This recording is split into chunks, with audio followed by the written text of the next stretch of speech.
The wind died just long enough for me to hear it. A sound too thin to be a coyote, too steady to be the barn door banging loose again. I lifted the lantern, 20 below, easy. My breath hung in the air like a ghost I couldn't shake. Then I saw him, the black boy, maybe 10, crawling on hands and knees through the snowdrift. He was dragging something, a burlap sack, torn and dark with wet. He fell once, twice, got up both times, hauling that sack like it weighed more than his whole life. When he reached my fence, he collapsed against the post. His lips were cracked, bleeding at the corners. He looked up at me with eyes that had already seen too much. "Please, mister," he whispered. "Bury my sister." I knelt down, opened the sack. The child inside was ice cold, lips blue, eyes half open, but then, a breath, faint as a sparrow's. I scooped the sack into my arms and ran. The boy stumbled after me, bare feet leaving bloody prints in the snow. Inside the house, I kicked the door shut and the wind scream cut off like a severed rope. The fire was down to coals. I threw 2 logs on and the flames jumped, crackling loud enough to drown out my heartbeat. The smell of wood smoke filled the room, sharp and alive. "Get those wet clothes off her," I said, my voice rougher than I meant. The boy just stood there shaking, not from cold, from fear. "Now," I said, softer this time. He moved like a sleepwalker, peeling the flour sack dress off the little one. Underneath, the child's ribs showed through skin white as January frost. I wrapped her in every blanket I had, then held her close to the fire. Her breathing was shallow, rattling in her chest like dried corn in a jar. The boy watched me with those 2 old eyes. "Is she dead?" "No." I pressed my fingers to the little one's neck. The pulse was there, weak, but there. "Not yet." I looked at the boy, then really looked. His shirt was made from a grain sack, same as his sister's dress. The letters Harlow Mill were still visible across the front, faded but clear. His hair was matted with ice. One arm had a bruise shaped like a man's hand. "What's your name?" I asked. "Ezra." His voice cracked on the word. "This is Lily. She's 4. How long's she been like this?" Ezra's chin trembled. "Since yesterday morning." "She wouldn't wake up," he said. He stopped, swallowed hard. "He said she was already gone. Said the mill don't stop for dead weight." Something cold settled in my gut. Colder than the wind outside. "Who said that?" He looked at the floor. "Mr. Harlow. He's our guardian since Papa died." The fire popped, sending up a spray of sparks. I laid Lily down on the old couch, the one my wife Clara used to sit in, mending my shirts, humming hymns I never learned the words to. The one that had been empty for 8 years. "I need to get the doctor," I said. "You stay with her. Keep her warm." Ezra grabbed my sleeve. "He'll come for us. Mr. Harlow, he always comes." "Not tonight, he won't." I pulled on my coat. Not in this, but as I opened the door, hoofbeats sounded in the distance, coming fast. I closed the door, grabbed my rifle from above the mantel. "Get in the back room," I told Ezra. "Don't make a sound." He scooped Lily up like the child weighed nothing and disappeared down the hall. I heard the door click shut. The hoofbeat stopped outside. Boots crunched in the snow. Then a fist pounded on the door, 3 hard strikes that rattled the frame. "I know you got them, Weatherly." The voice was smooth, educated, the kind of voice that signed papers and shook hands and buried men in debt. "Those children are mine by law. Send them out." I didn't answer. "Another pound." "I've got the papers right here. Guardianship writ, signed by Judge Harland himself. You're harboring runaways." I leaned the rifle against the wall beside the door, opened it 6 inches. Enough to see, but not enough to be civil. Dalton Harlow stood on my porch in a wool coat that cost more than most men made in a month. His face was lean, handsome in that way rich men are, well-fed, well-rested, and used to getting what they wanted. "They ain't runaways," I said. "One of them's half dead. All the more reason to return them to proper care." He smiled, but his eye stayed cold. "I've got a doctor waiting at the mill." "In the storm?" "I'm a man of means, Weatherly. I make arrangements." The wind gusted, sending snow swirling between us. I caught the smell of his cologne, something sharp and foreign, like the kind of thing they sell in Denver. "The little one's got pneumonia," I said. "Maybe worse. She needs warmth and rest. Not a wagon ride through a blizzard." Dalton's smile thinned.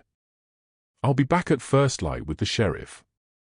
You keep those children past sunrise, you're breaking the law." He tipped his hat. "And in case you're thinking of running, I own every road out of this valley." He turned and walked back to his horse, boots crunching deliberate in the snow. I watched him ride off, his shape swallowed into the white darkness. Then I closed the door and bolted it. When I went to the back room, Ezra was sitting on the floor with Lily in his lap, rocking her like a baby. The little one's breathing was worse now, fast and shallow, with a wheeze at the end of each breath. "How long's your papa been dead?" I asked quietly. 6 months. Ezra didn't look up. "He died in the mill." Mr. Harlow said the gears caught his shirt. I thought about that bruise on his arm, the shape of it. "And after that, Harlow took you in?" He nodded.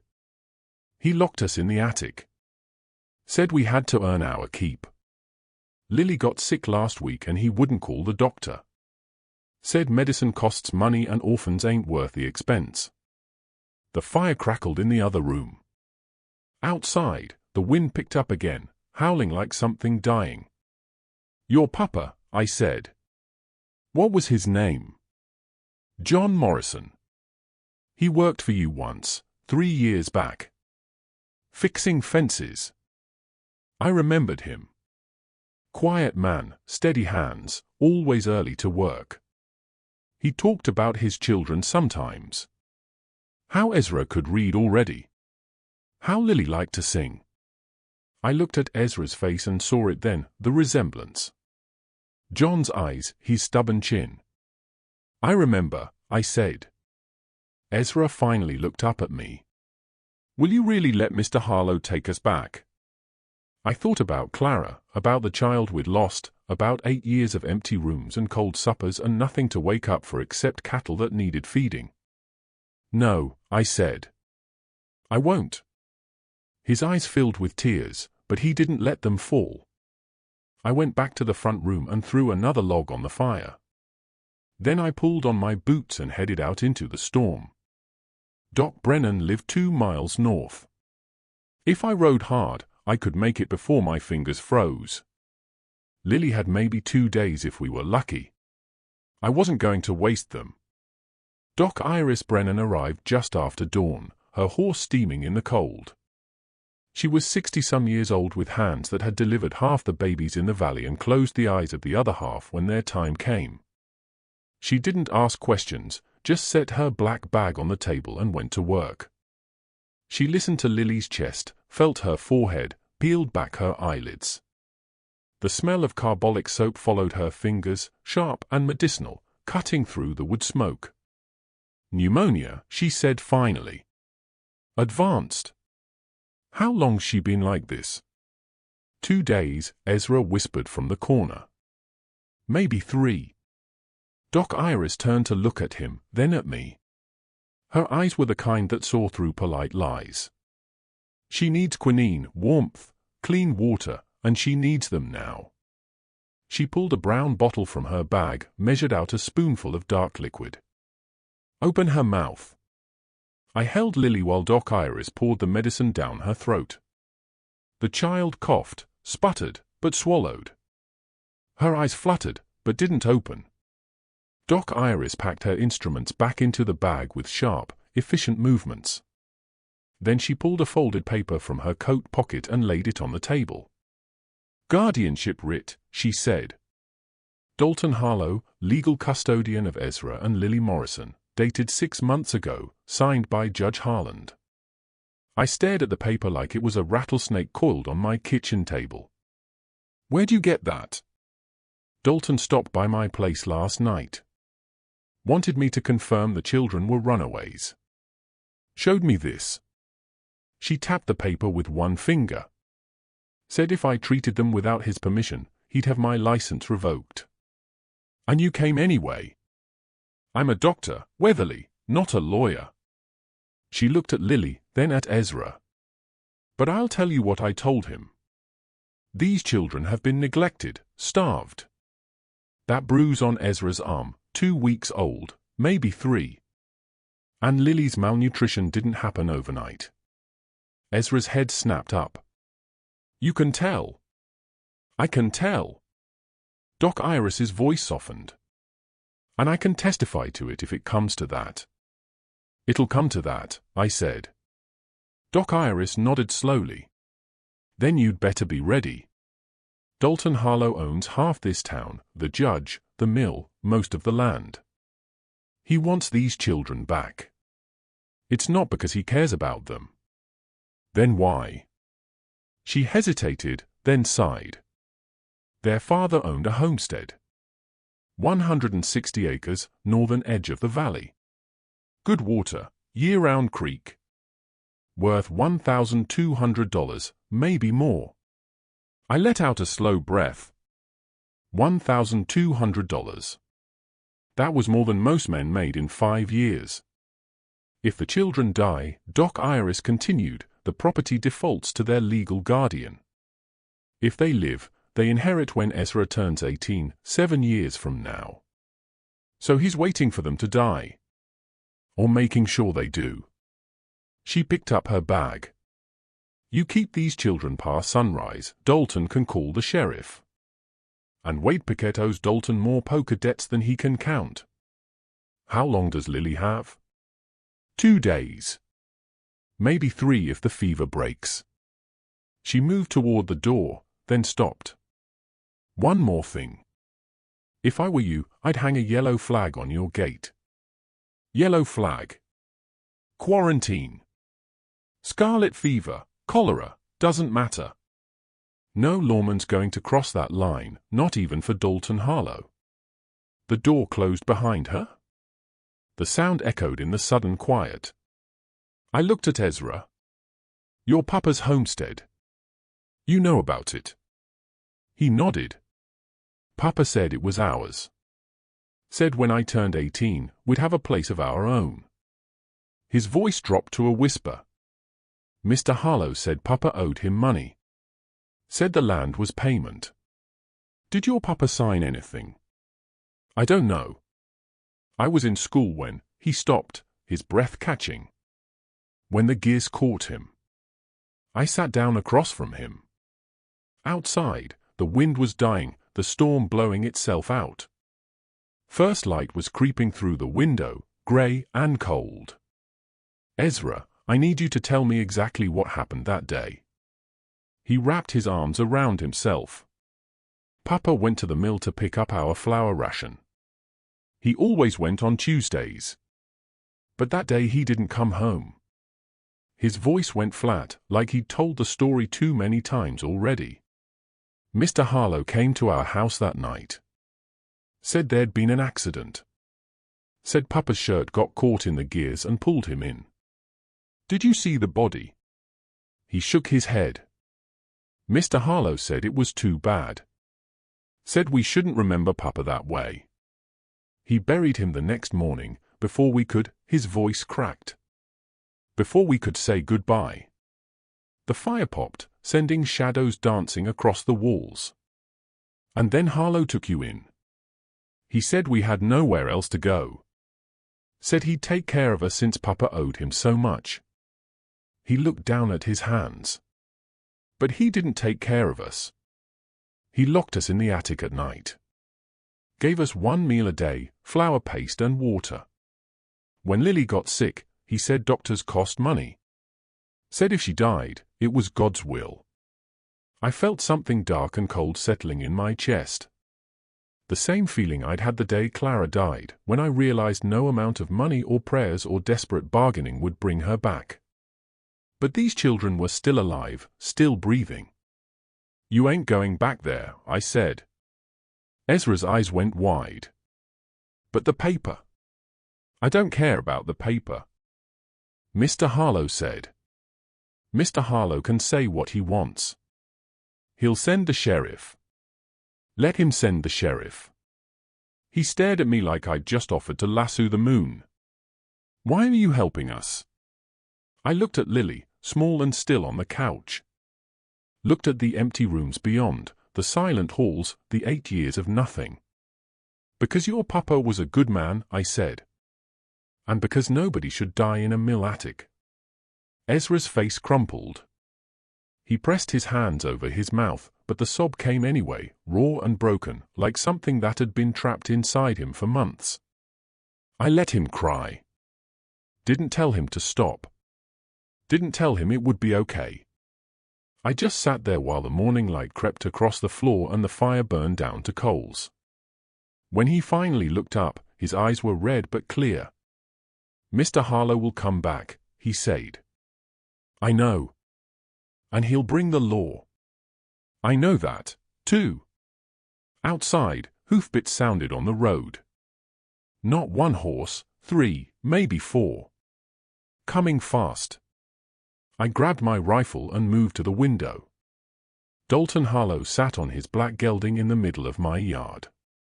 Behind him were 2 men I didn't recognize, ranch hands by the look of them, with tied-down holsters and hard faces. And beside Dalton, on a roan mare, was Sheriff Wade Pickett.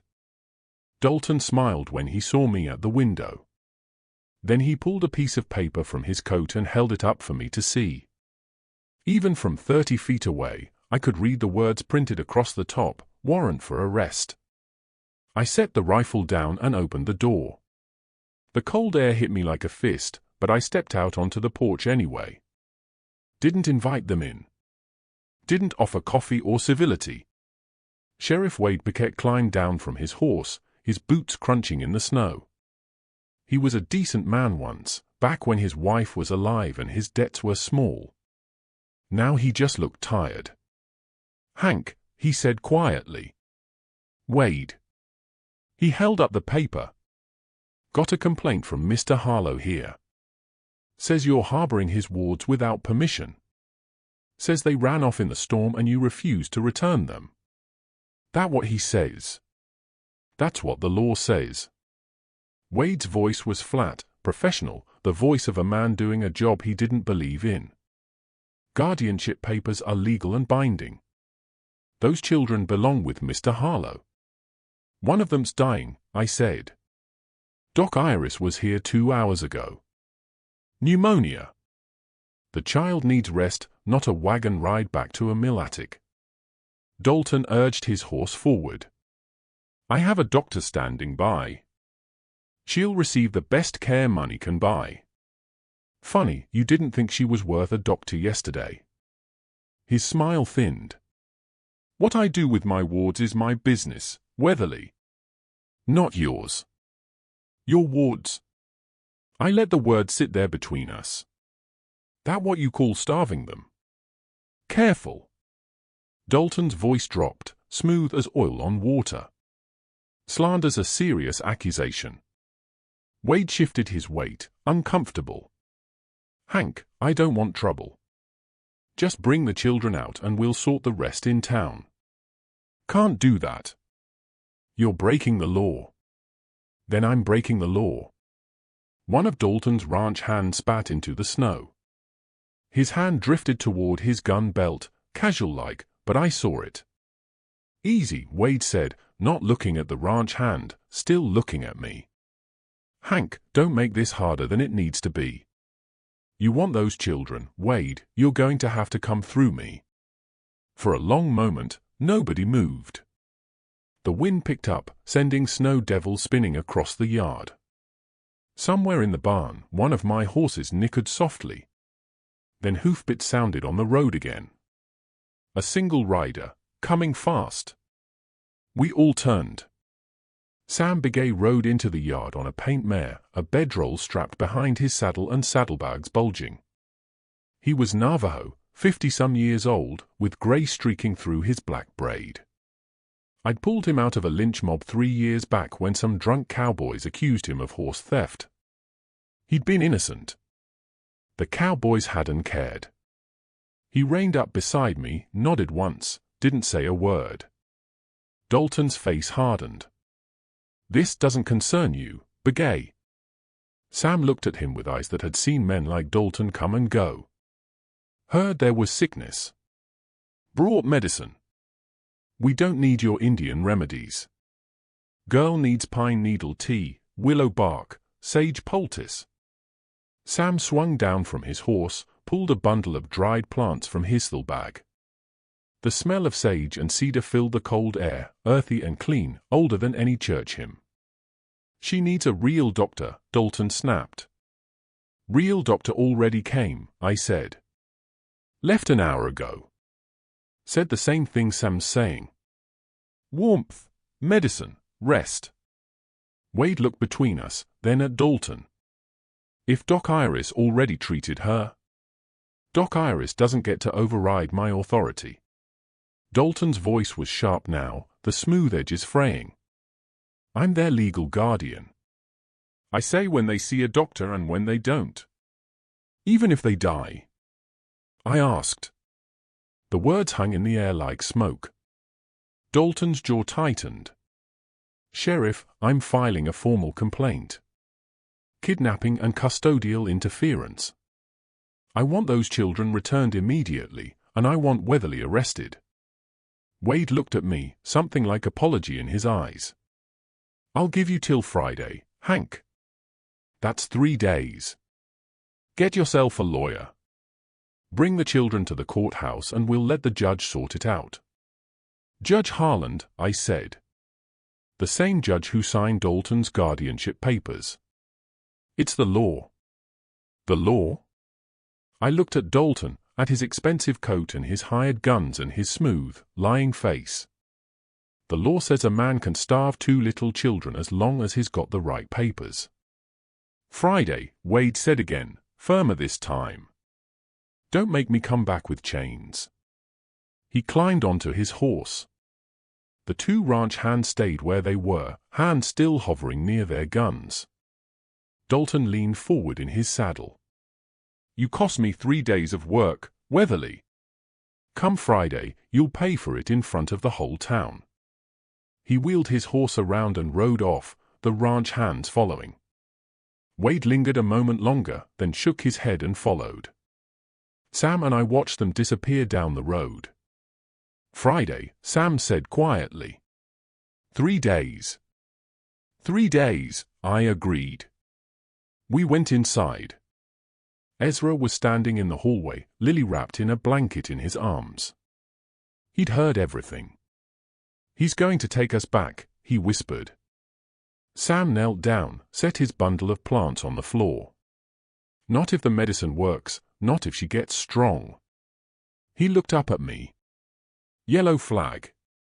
Doc Iris suggested it." "Good." He stood, pulled a strip of yellow cloth from his saddle bag. "I'll tie it to the gate. No one crosses a quarantine line, not even Dalton Harlow." He went back outside. I heard him working. The sound of rope being knotted. The soft creak of the gate. Ezra watched through the window. What if it doesn't work? What if Lily doesn't get better? I looked at the little girl in his arms, breathing shallow, skin pale as January snow. Looked at Ezra's bruised arm, his too-thin frame, his eyes that had already learned not to hope for much. "Then we fight anyway," I said. Sam came back inside, stomping snow off his boots. He went to the stove, started heating water, crushing pine needles between his fingers. The smell filled the room, sharp and green like a forest after rain. "This will bring the fever down," he said, stirring the pot. "But she needs more than tea. She needs to want to live." He poured the tea into a tin cup, carried it to Lily. Ezra held his sister's head while Sam tipped the cup to her lips. Lily coughed, sputtered, but swallowed.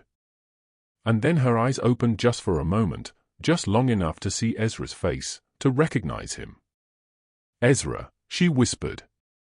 The word was barely a breath. Ezra's face crumpled. "I'm here, Lily. I'm right here." Lily's eyes closed again, but her breathing slowed, steadied. The wheeze at the end of each breath eased just a little. Sam nodded, satisfied. She'll fight now.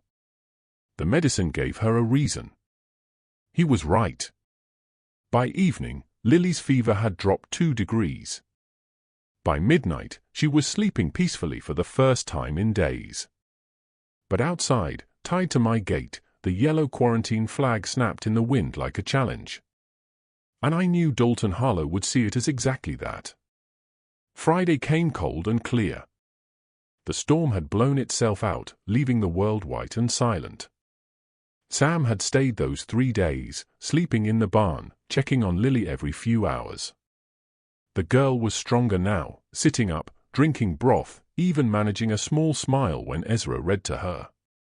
But strong wasn't well, and well wasn't safe.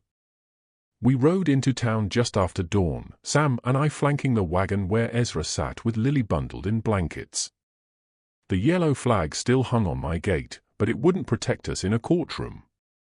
The courthouse was packed. Seemed like half the valley had turned out. Mill workers and their families, ranchers I knew by name, shopkeepers who'd sold me supplies for 20 years. They watched us arrive with the kind of silence that feels like judgment already passed.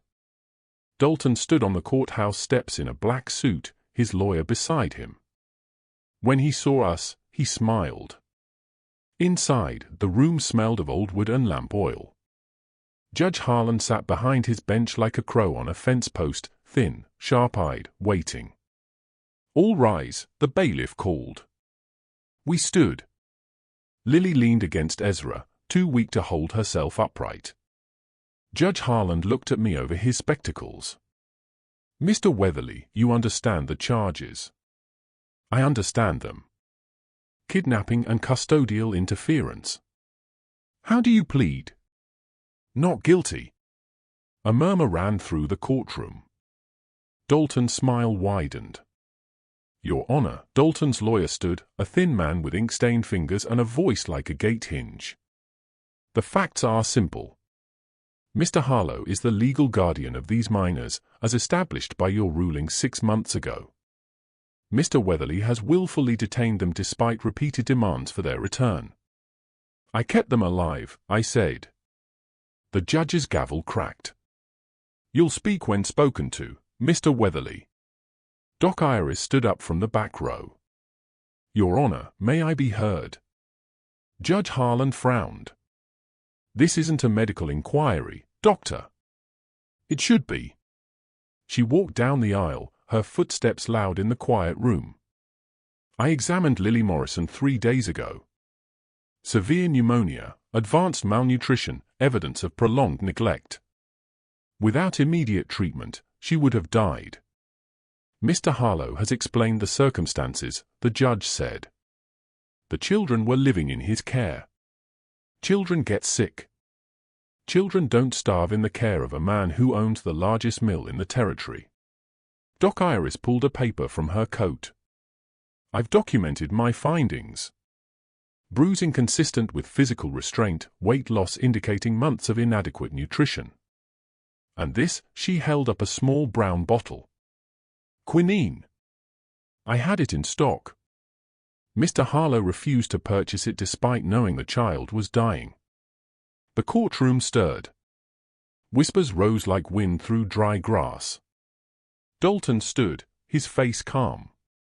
"Your Honor, Dr. Brennan is elderly and, frankly, confused.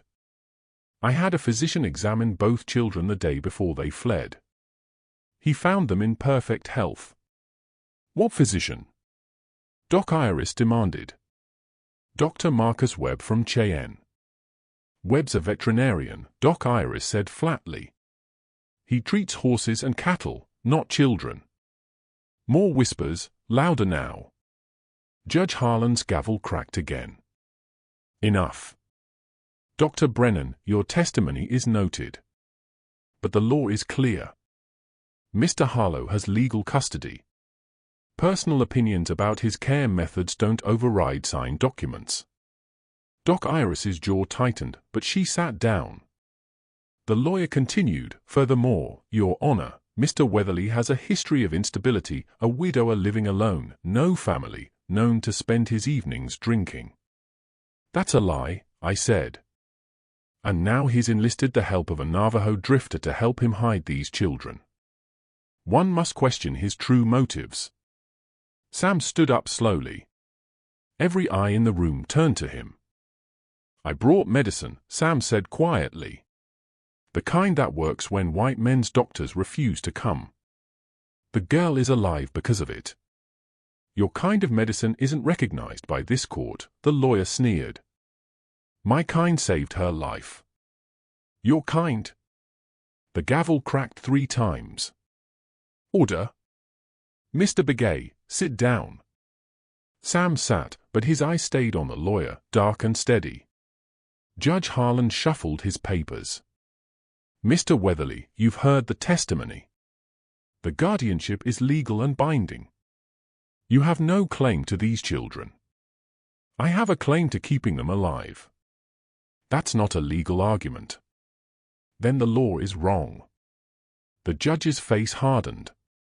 The law is what I say it is in this courtroom, and I say you will return these children to Mr. Harlow immediately. Failure to comply will result in your arrest. Ezra stood up, his voice small but clear. He hurt us.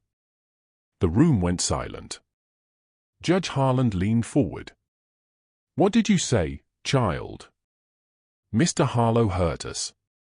Ezra's hands were shaking, but he kept talking. He locked us in the attic. Gave us 1 meal a day. When Lily got sick, he said medicine was too expensive. Said if she died, it was God's will and he'd save money on feeding us. Dalton's face went pale, then red. Your Honor, the child is lying.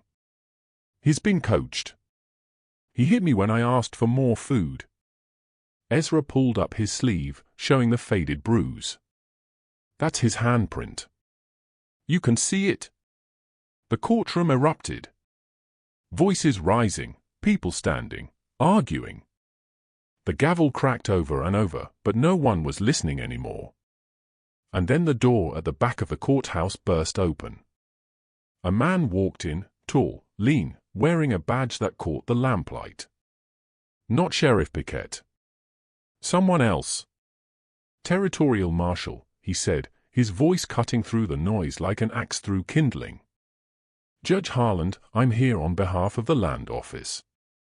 We've received a complaint regarding the Morrison estate. Dalton's face went white. The marshal walked down the aisle, pulled a folder from his coat. John Morrison filed a homestead claim in 1881. 160 acres, Northern Valley, registered to his children upon his death. Yet 6 months ago, Mr. Harlow attempted to sell that same property to a railroad company. The sale was blocked pending investigation. He laid the folder on the judge's bench. Investigations complete. Mr. Morrison's death has been ruled suspicious. The guardianship papers were filed the day after he died, before the body was even cold. And the mortgage Mr. Harlow claims Morrison owed? No record of it exists. The room was dead silent now. The marshal turned to look at Dalton. Mr. Harlow, you're under investigation for fraud and possible homicide. This court has no authority to enforce a guardianship obtained through illegal means. Judge Harlan's face had gone gray. Marshal, I signed those papers in good faith. Your good faith is noted, Your Honor, but this case is now under territorial jurisdiction. The marshal looked at me. Mr. Weatherly, you'll retain custody of the Morrison children until this matter is resolved. Could be weeks, could be months. Dalton lurched to his feet. This is an outrage. I have rights. You have the right to remain silent. The marshal's hand rested on his gun belt, casual but unmistakable. I'd suggest you use it. Dalton's mouth worked, but no sound came out. His lawyer gathered his papers and slipped toward the door like a rat abandoning a sinking ship. The marshal tipped his hat to the judge and walked out. The courtroom exploded into noise, everyone talking at once, voices raised in shock and speculation. I looked at Ezra. He was crying but smiling too, a strange, broken expression that said he didn't quite believe it yet. Lily tugged on her brother's sleeve. Can we go home now?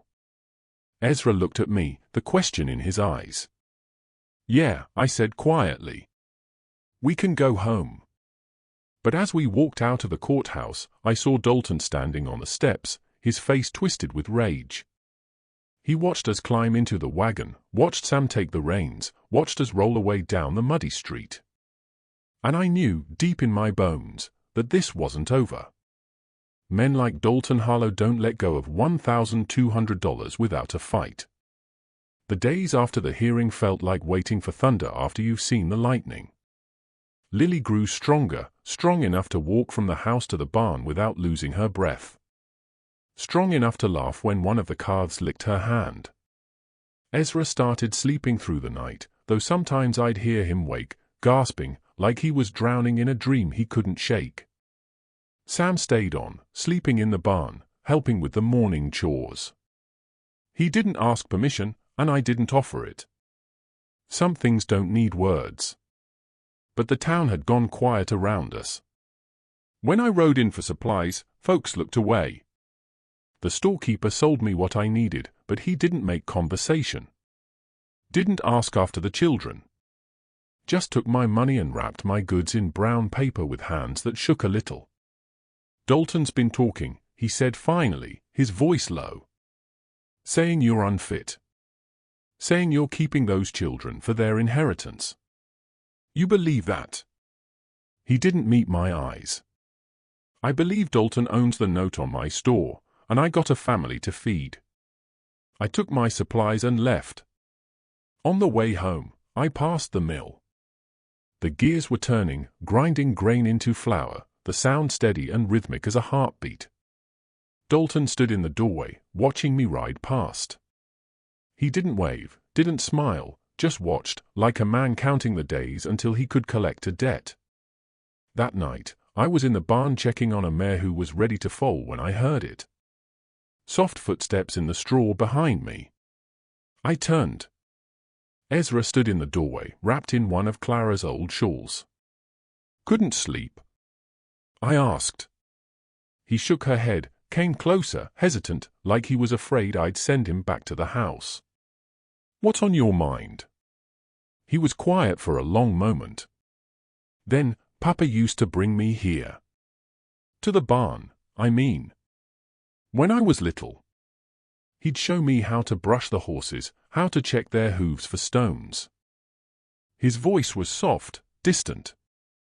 He said a man who takes care of his animals will take care of his family. I went back to checking the mare's legs, giving Ezra space to talk or not talk as he needed. The day he died, he continued, he told me something. Said if anything ever happened to him, I should find you. Said you were a good man. Said you'd help if we needed it. I stopped, my hand still on the mare's fetlock. He said that? Yes, sir. He moved closer, his bare feet silent on the straw-covered floor. He said you'd lost someone, too. Said you'd understand what it felt like to be alone. The barn was quiet except for the horses shifting in their stalls, the soft sound of them breathing. The smell of hay and leather hung in the air, familiar and grounding. Your papa was right, I said finally. I did lose someone. My wife Clara, and the baby she was carrying. I let go of the mare's leg and stood up. That was 8 years ago. Been alone ever since. Don't you get lonely? Every day. He considered that, wrapping the shawl tighter around his shoulders. Papa said sometimes God takes people away so he can bring other people together. Do you think that's true? I don't know. Maybe.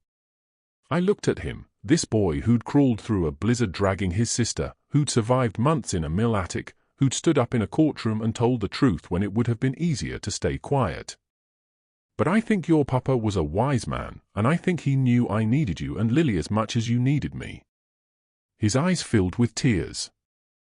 Mr. Harlow is going to come back. The marshal said weeks or months, but Mr. Harlow won't wait that long. No, he won't. What are we going to do? I picked up the pitchfork, started spreading fresh straw in the mare's stall. The work felt good, solid and real, something I could control when everything else was spinning loose. We're going to be ready, I said. We're going to make sure when he comes, we've got proof he can't deny. What kind of proof? I stopped, leaned on the pitchfork, thought about what Doc Iris had said, what the marshal had hinted at, what I'd seen in Ezra's eyes every time Dalton's name was mentioned.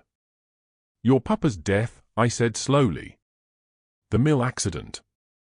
You said the gears caught his shirt. That's what Mr. Harlow told us. But you never saw the body. No, sir. And Harlow buried him the next day. Didn't let anyone see him. Didn't let the sheriff ask questions. Ezra's face went pale. You think? I think your papa found something at that mill. Something Harlow didn't want found. And I think we need to figure out what it was. The mare nickered softly behind me. Outside, the wind picked up, rattling the barn doors. Papa used to talk about a watch, Ezra said suddenly. His father gave it to him before he died. Said it was the only thing worth anything we owned. He wore it every day. He paused.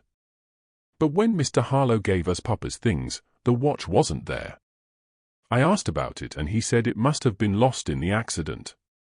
A watch, small enough to hide, valuable enough to keep. And if it had been caught in the gears with John Morrison? Where did your papa work? I asked. Which part of the mill? The grinding floor. Third level. He said the gears were temperamental, needed constant adjusting. I thought about the mill's layout, thought about gears and belts and the kind of accident that could kill a man but somehow not destroy a pocket watch. Tomorrow, I said, Sam and I are going to take a look at those gears. Ezra grabbed my arm. Mr. Harlow won't let you near the mill. Then we'll go when he's not there. That's trespassing. That's the only way we're going to find the truth. I put my hand over his. Your papa trusted me to take care of you. That means finding out what really happened to him, even if it's dangerous. He looked at me for a long moment, then nodded. Be careful, he whispered. Always am. He turned to go, then stopped at the barn door. Mr. Weatherly, thank you. For everything. Get some sleep, Ezra. He disappeared into the night, the shawl trailing behind him like a ghost. I went back to the mare, but my mind was already at the mill, climbing those stairs to the grinding floor, searching through shadows and machinery for whatever John Morrison had died protecting. The watch was there. I knew it, like I knew winter would turn to spring. I just had to find it before Dalton buried it deeper than he'd buried the truth. Sam and I rode out just after midnight. The moon was a sliver, barely enough light to see the road. The mill sat dark against the darker sky, the great will silent for once. On Sundays, even Dalton's greed rested. We tied the horses a quarter-mile out and walked the rest of the way. The ground had turned to mud, spring coming early, ice melting into black soup that sucked at our boots with every step. The smell of it was thick and raw, like the earth was rotting from underneath. 3 floors, I whispered to Sam as we approached. Grinding floors on top. He nodded, pulled a small leather pouch from his coat. Inside were tools, thin metal picks, a small pry bar, things I didn't ask about. The mill door was locked, but Sam worked the mechanism with steady hands. The sound of the tumblers clicking was loud as gunshots in the quiet night. Then the door swung open, and we were inside. The smell hit me first, flour dust and machine oil and something else, something metallic and old, like dried blood soaked into wood. The grinding stones sat massive and still in the darkness, great wheels of granite that could crush a man's bones to powder. We climbed the stairs, our footsteps creaking onward, worn smooth by years of workers. The sound echoed in the empty space, and I thought of Ezra saying the gears were temperamental, thought of John Morrison climbing these same stairs every day, knowing something was wrong but not knowing it would kill him. The third floor opened into a maze of belts and gears and pulleys, all connected, all waiting to turn. Sam lit a small lantern, kept the flame low. Shadows jumped and twisted across the machinery. Where would a man stand? Sam asked quietly. I looked at the layout. The main gear was in the center, 8 feet across, teeth like a bear trap. Smaller gears fed into it from all sides, connected by leather belts that ran to the grinding stones below. There. I pointed to a platform beside the main gear. If you're adjusting tension, you need to reach in while it's moving. Dangerous work. We moved closer. The platform had a railing, but it was low, waist-high, easy to lean over, easy to fall if someone pushed. Sam knelt down, running his fingers along the gear teeth. Blood here. Old, but still visible. He moved his hand lower, between 2 teeth. And something else. I held the lantern closer. Wedged between the gear teeth, crushed but not destroyed, was a pocket watch. The chain was broken, the glass face shattered. But when Sam worked it free, the gold case still held its shape.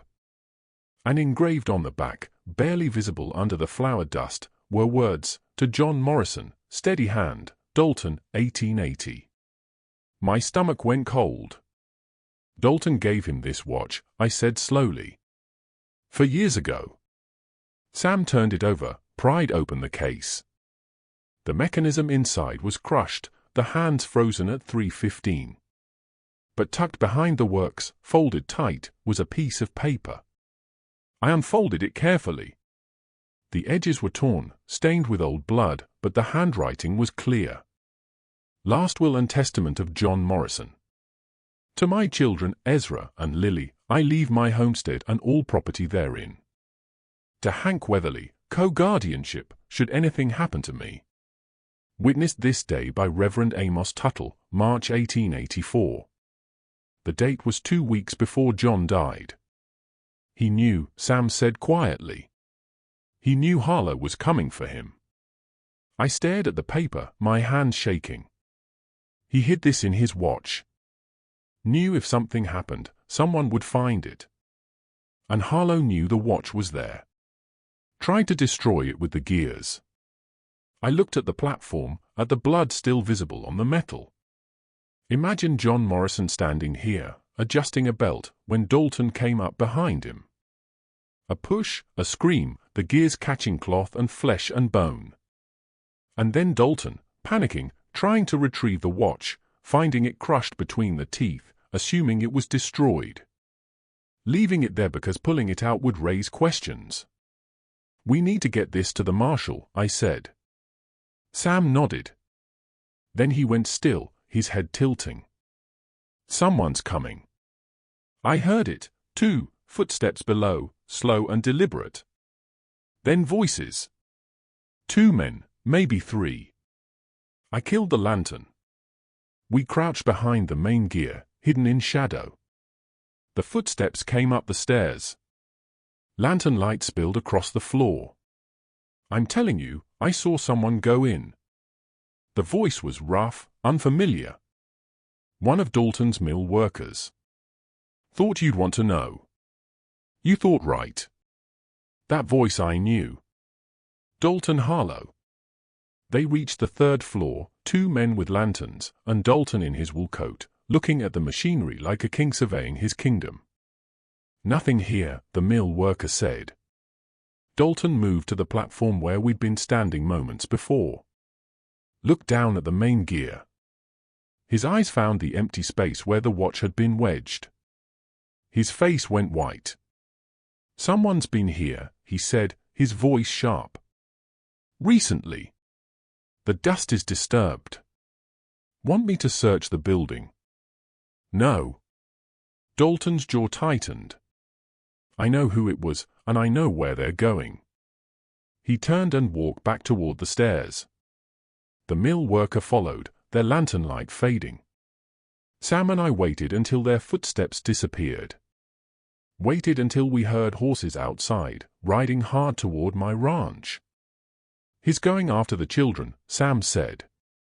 We ran down the stairs, out the door, through the mud to where our horses waited. Mounted and rode, the horses' hooves throwing up black spray, the cold wind cutting our faces. But I knew, even as we raced through the darkness, that would be too late. Dalton had a head start, and he had men with guns, and he had nothing left to lose.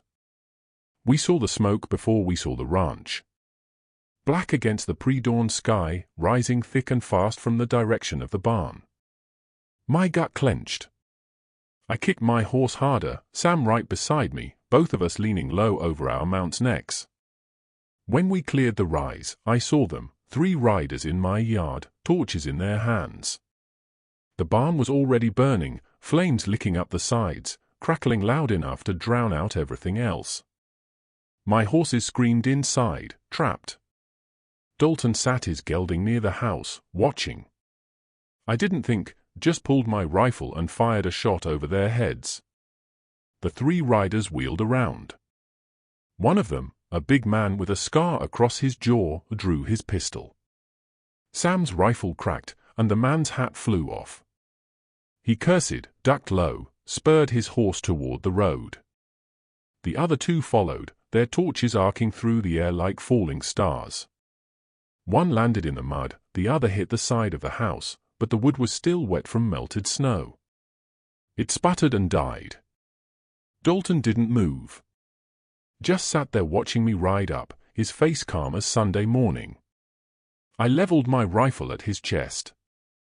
"Get off my land." "Your land?" He smiled, thin and cold. Funny. I seem to remember this conversation going differently in the courthouse. Sam dismounted, ran for the barn. I heard him throwing open the doors, heard my horses thundering out into the yard, their coats singed but alive.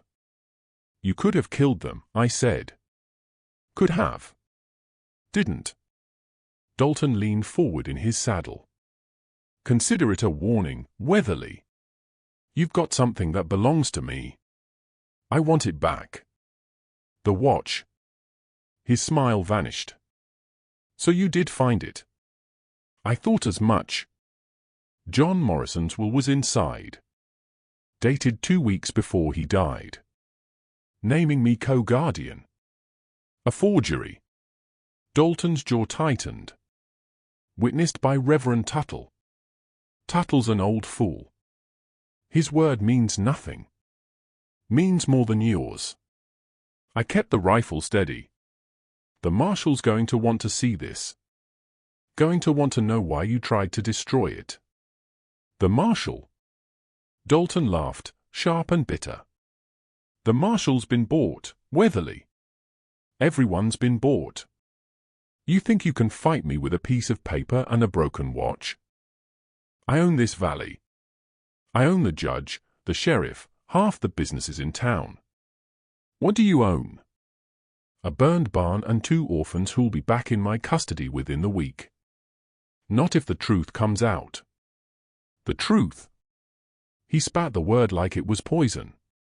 The truth is that John Morrison was a drunk who fell into the gears. The truth is that I took in his children out of Christian charity. The truth is whatever I say it is, because I'm the one with money and power and friends in high places. He straightened in his saddle. And you're just a grieving widower who's lost his mind. Behind me, Sam had gotten the last horse out. The barn was fully engulfed now, flames reaching for the sky, the heat so intense I could feel it from 30 feet away. "You're going to pay for this," I said quietly. "With what?" "You going to shoot me?" "Go ahead."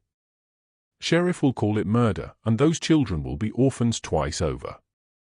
Dalton turned his horse. You've got till tomorrow, Weatherly. Bring the watch and the will to my office, or I'll come back. And next time it won't be the barn burning. He rode off into the grey dawn, his silhouette disappearing into the smoke. Sam came to stand beside me, his face grim. The horses are safe. Everything else is gone. Feed, tack, tools. 8 years of work, burned to ash in 20 minutes. I lowered the rifle, feeling the weight of it in my hands. Feeling the weight of everything. We need to get to Reverend Tuttle, Sam said.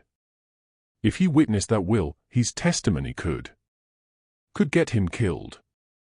I looked at the burning barn, at the black smoke rising like a funeral pyre. Dalton's not bluffing. He'll burn the whole valley if he has to. Then what do we do? I thought about Ezra standing in the barn last night, telling me his father had trusted me. Thought about Lily, finally strong enough to laugh. Thought about the empty years behind me and the choice in front of me. We make him confess, I said. In front of witnesses he can't buy or threaten. How? I looked toward town, toward the white church steeple visible against the morning sky. Thought about what Doc Iris had said, that half the valley worked for Dalton, but the other half didn't. Thought about the ranchers who'd offered to testify, the way the courtroom had stirred when Ezra showed his bruises. We call a town meeting, I said. At the church. Public forum. Let everyone hear what we found. Let everyone see the watch and the will. Force Dalton to answer questions with 100 people watching. Sam considered this. He won't come. He'll come. I started walking toward the house where Ezra and Lily were watching from the window, their faces pale with fear. His pride won't let him stay away. And that's when we'll get him. And if it doesn't work? I looked back at the barn, still burning, the flames reflected in Sam's dark eyes. Then at least we'll have tried. Inside the house, Ezra met me at the door. I saw them. I saw Mr. Harlow. I know. He's going to kill us, isn't he? I knelt down, looked him straight in the eyes. Not if I can help it. But I need you to be brave a little while longer. Can you do that? He nodded, though his hands were shaking. Lily appeared behind him, clutching the rag doll Sam had made from flour sacks. Is the barn going to be okay? I thought about lying. Thought about saying yes, it'll be fine, everything will be fine. But these children had heard enough lies. No, sweetheart. The barn's gone. I stood up, put a hand on each of their shoulders. But we're not. And that's what matters. Outside, the sun was rising, painting the smoke red and gold. We had one day to make this right. One day before Dalton came back with more than torches. The church was packed by noon. Word had spread fast. Hank Weatherly was calling out Dalton Harlow, public and proper, with evidence of murder. Ranchers came in from the far valleys. Mill workers filed in, nervous and quiet. Shopkeepers closed their stores. Even the saloon emptied out. Reverend Tuttle stood at the pulpit, his white hair catching the light from the tall windows. The smell of beeswax candles mixed with boot leather and wool coats damp from the morning's mud. Sam stood beside me at the front, the watch and the wool laid out on a cloth on the altar. Ezra and Lily sat in the front pew with Doc Iris, their hands clasped tight together. And Dalton Harlow sat in the back row, flanked by his lawyer and 2 hired men. Watching. Waiting. Sheriff Wade Paquette stood by the door, his hand resting on his gun belt, looking like a man who'd rather be anywhere else. Reverend Tuttle cleared his throat. Brothers and sisters, we are gathered here today not for worship, but for witness. Mr. Weatherly has brought forth evidence in the matter of John Morrison's death. As the man who witnessed John's will, I felt it proper to hear this evidence in God's house, where lies cannot hide. Dalton's lawyer stood. Reverend, this is highly irregular. If Mr. Weatherly has evidence, it should be presented to the proper authorities. It will be, I said, stepping forward. But first, this town deserves to know the truth. I picked up the watch, held it high enough for everyone to see. The shattered face caught the light, glinting like broken promises. This belonged to John Morrison. It was given to him by Dalton Harlow 4 years ago. You can see the inscription on the back. I turned it slowly. 2 weeks before John died, he came to Reverend Tuttle with a will naming me co-guardian of his children if anything happened to him. That will was folded up and hidden inside this watch. Murmurs ran through the crowd. John wore this watch every day. He was wearing it the day he died in the mill. But when Dalton gave the children their father's belongings, the watch was missing. Dalton said it was lost in the accident. I walked down the center aisle, the watch in my outstretched palm. People leaned in to look, saw the crushed case, the frozen hands, the blood still visible in the crevices. Last night, Sam Begay and I went to the mill. We found this watch wedged in the main gear on the 3rd floor, the gear that killed John Morrison. I stopped in front of Dalton's pew. The same gear you tried to destroy it with, because you knew what was inside. Dalton stood slowly, his face calm. This is slander, Weatherly. You broke into my property, stole an artifact from an industrial accident, and now you're spinning fairy tales to cover your crime. The watch has your inscription on it. I gave it to John as a gift. What he did with it after that is hardly my concern. Then explain why you tried to burn my barn this morning. Explain why you sent 3 men with torches to destroy evidence. The crowd erupted, voices shouting, people standing, the church filling with angry noise. Reverend Tuttle's voice cut through it all. Enough. Silence fell, sudden and heavy. Mr. Harlow, the Reverend said quietly. Did you witness John Morrison's death? Dalton's jaw tightened. I was in my office when it happened. I heard the scream and came running. By the time I reached the 3rd floor, John was already caught in the gears. There was nothing I could do. Yet you didn't call the sheriff. Didn't allow anyone to examine the body. Buried him the next morning before dawn. Out of respect for the family. The sight was traumatic. Or because you didn't want anyone looking too close, I said. Didn't want anyone to see the bruises on the back of his head where you struck him. Didn't want anyone asking why a man who'd worked those gears for 3 years suddenly made a fatal mistake. Dalton's face flushed red. You have no proof of that. I have the watch. I have the will. I have 2 starving children with bruises shaped like your fingers. I stepped closer, close enough to see the sweat beading on his forehead. And I have a question, Dalton. If John's death was an accident, why did you file guardianship papers the same day he died, before the body was even in the ground? The church was silent now. Even the boards didn't creak. Dalton's lawyer stood. My client was acting in the children's best interest. Your client wanted their land, Doc Iris called from the front pew. 160 acres with water rights, worth $1,200. If the children died in his care, the property would default to him as guardian. That's absurd. Is it? Reverend Tuttle opened the large family Bible on the pulpit, turned it so the congregation could see. Because John Morrison came to me 2 weeks before he died. Said he was afraid. Said Dalton had been pressuring him to sell the homestead, and when he refused, the threat started. So John wrote his will and asked me to keep it safe. He lifted a folded paper from the Bible's binding, yellow with age, the edges torn. This is that will, and I'll swear to it before God and this congregation. Dalton lunged forward, his control finally breaking. That's a forgery. The old fool is lying. I witnessed it.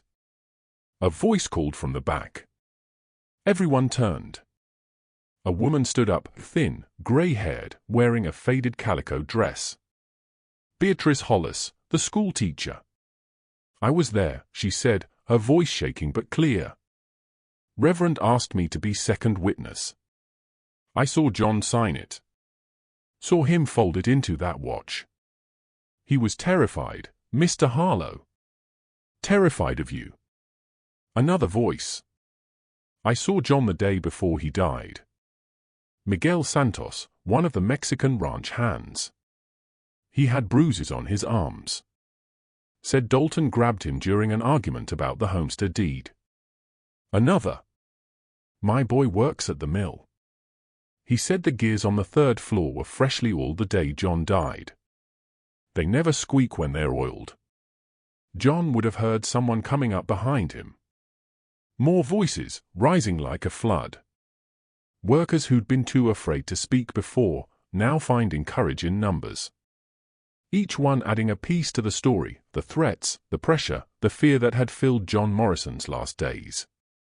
Dalton's face went white, then red, then white again. Lies. All lies? You've turned this whole town against me. You turned them yourself, I said quietly. By grinding men instead of grain. He stared at me, breathing hard. Then his hand moved to his coat pocket. Sheriff Piquette's gun cleared leather faster than I'd ever seen a man draw. Don't. Dalton froze, his hand inside his coat. Take it out slow, Wade said. Real slow. Dalton pulled his hand out. Empty.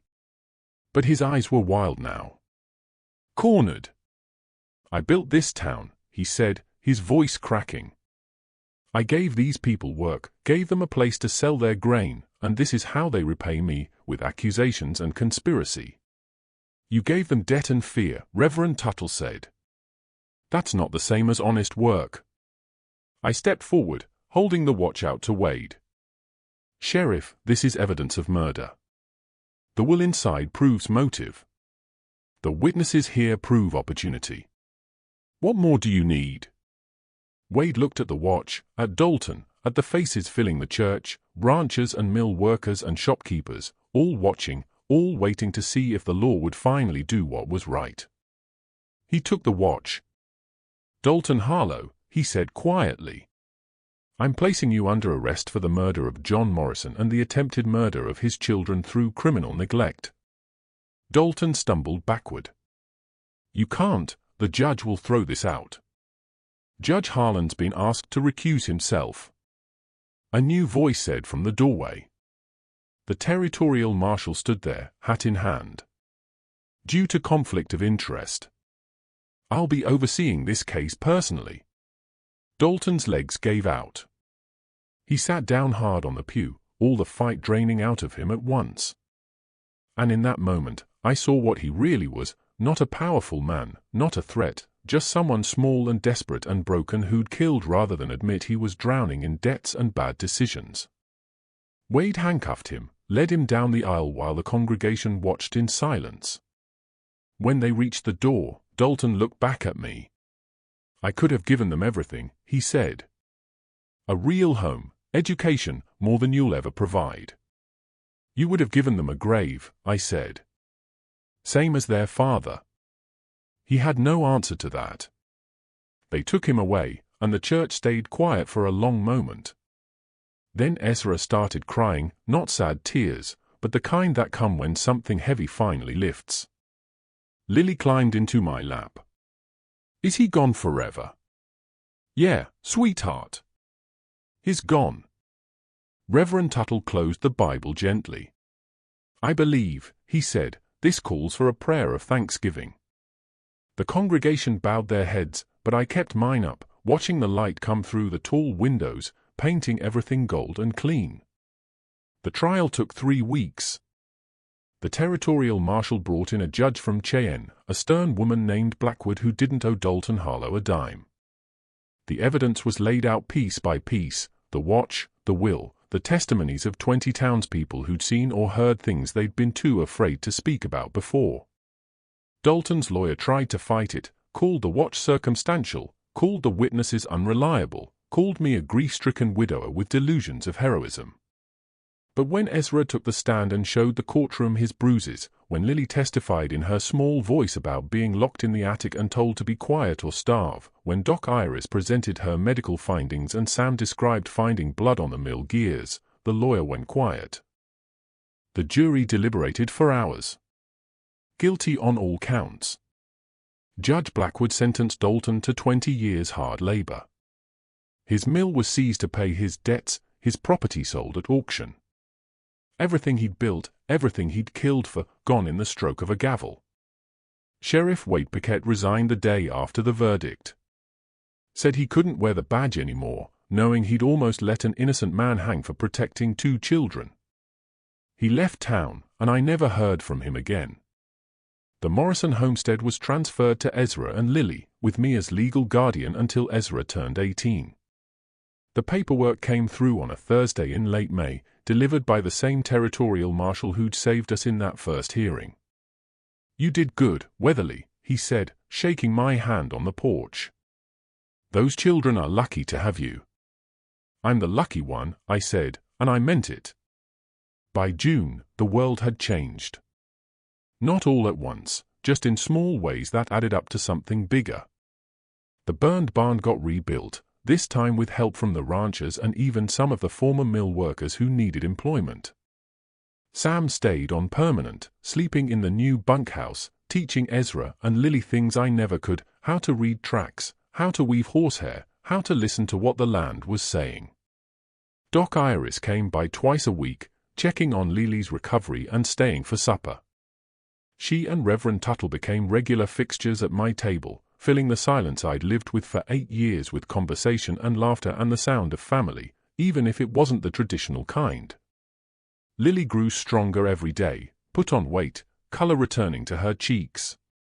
She started talking more, long, rambling stories about nothing in particular, just the sound of a child who'd finally learned it was safe to have a voice. And Ezra smiled. Not all the time, not yet. But sometimes I'd catch him in the barn brushing one of the horses, and his face would relax into something that looked like peace. One evening in early June, when the sun hung low and golden over the valley, Ezra found me by the rebuilt barn. I was fitting the last board into place, the smell of fresh-cut pine sharp in the warm air. "Can I help?" he asked. I handed him a hammer. "Hold this steady while I nail it." He braced the board with small, capable hands, hands that were no longer quite so thin, no longer shaking with fear or hunger. "Mr. Weatherly," he said as I drove the nail home. "Yeah? Why did you do it? Risk everything for us?" I set down the hammer, looked at him properly. He was 11 years old, but his eyes were older, would always be older after everything he'd survived. But there was something new in them now, too, something that looked like hope. "Your father asked me to," I said. And I owed him that.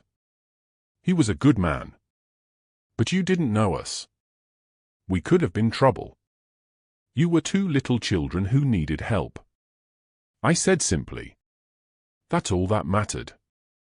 He was quiet for a moment. Then, Papa used to say, family isn't about blood. It's about who shows up when everyone else walks away.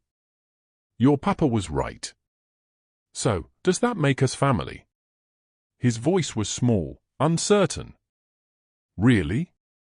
I thought about Clara, about the child we'd lost, about 8 years of empty rooms and silent suppers. Thought about the night Ezra had crawled through a blizzard dragging his sister, asking a stranger to bury her because he had nowhere else to turn. Thought about everything that had happened since, the fear and the fire and the fight. The way these 2 children had filled spaces in my life I didn't even know were empty. Yeah, I said. That makes us family. He smiled then, a real smile, the kind that reaches all the way to the eyes. Lily appeared around the corner of the barn, carrying a basket of wildflowers she'd picked from the meadow, Indian paintbrush and lupine, purple and red against the green. For Papa's grave, she announced. So he knows we're okay. The three of us walked to the small cemetery at the edge of the property. John Morrison's grave had a proper headstone now, paid for by the townspeople who'd testified at the trial, who'd wanted to make amends for staying silent too long. Lily arranged the wildflowers carefully at the base of the stone. Ezra stood beside her, one hand on his sister's shoulder. I hung back, giving them space for their goodbye. The sun was setting, painting the sky in shades of gold and rose. The smell of warm earth and growing things filled the air. Somewhere in the distance, a meadowlark sang its evening song. And for the first time in 8 years, I felt something I'd thought I'd lost forever. I felt whole. Now, I ain't one for sermons, but here's what I learned that winter. Family isn't something you're born into. It's something you choose, something you fight for when the wind's howling and the world says it's easier to just let go. It's the people you'd walk through a blizzard for, the ones you'd burn your own barn to protect. The law protects paper, signatures and seals and official stamps. But people protect people. And sometimes you've got to decide which one matters more. Ezra's name turned out to be prophetic. The courage he'd shown his sister, dragging that child through the snow when he could have saved himself. The mercy I'd been shown, getting a second chance at fatherhood when I thought that door was closed forever. Even the mercy Dalton didn't receive, because justice without mercy is just revenge, and revenge doesn't build anything worth keeping. That summer, we planted a garden where the old barn had burned. Ezra said it was fitting, something growing where something had died. Lily helped him plant wildflower seeds along the edges, the same kind that grew on their father's grave. By August, the meadow was a riot of color, purple lupine and red paintbrush, yellow sunflowers taller than Lily's head. She'd run through them laughing, and Ezra would chase her, and Sam would sit on the porch with his pipe, smiling at the sound of children who'd finally learned what it meant to be safe. Sometimes at night, when the children were asleep and the house was quiet, I'd sit in Clara's old chair and think about the path that brought us all together. About a blizzard and a burlap sack and 6 words whispered in the dark, "Please, mister, bury my sister." I didn't bury her. I saved her. And in doing so, maybe she saved me, too. The mills of this world grind on, turning and turning, crushing whatever gets caught in their gears. But every now and then, if you're paying attention, you find something worth pulling out, something precious that refuses to be ground down. That spring taught me what John Morrison already knew. A man's legacy isn't measured in acres or dollars. It's measured in the lives he protects, the truth he defends, and the family he builds from the broken pieces left behind. 3 years later, when Ezra branded his first calf with steady hands and Lily graduated top of her class at the new schoolhouse, I stood watching from the fence line and thought about that February night. About the cold and the dark and the desperate gamble of a child who had nothing left but hope. He'd asked me to bury his sister. Instead, I got to watch them both bloom. That, I reckon, is what grace looks like.